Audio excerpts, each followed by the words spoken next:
నమస్కారం ఈటీవీ 360కి స్వాగతం. ముందుగా ప్రధానాంశాలు. కరూర్ ఘటనలో బాధితులకు విజయ్ ఆర్థిక సాయం, మృతుల కుటుంబాలకు 20 లక్షల చొప్పున ప్రకటన.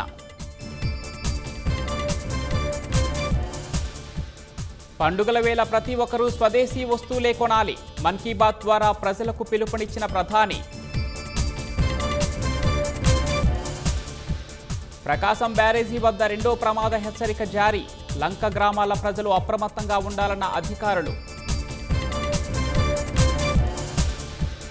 మూసీ నదిలో తగ్గుముఖం పడుతున్న వరద, ఎంజీబీఎస్ నుంచి బస్సు సర్వీసుల పునరుద్ధరణ.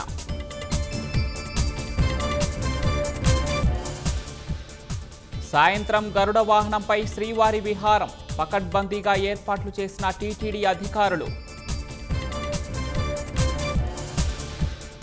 రాష్ట్ర వ్యాప్తంగా వైభవంగా దసరా శరన్నవరాత్రి ఉత్సవాలు, ఇంద్రకీలాద్రిపై మహాచండీ రూపంలో అమ్మవారి దర్శనం. ఆసియా కప్ ఫైనల్లో నేడు భారత్ పాకిస్తాన్ అమీతుమీ, దాయాదిపై హ్యాట్రిక్ కొట్టేందుకు సిద్ధమైన టీమిండియా.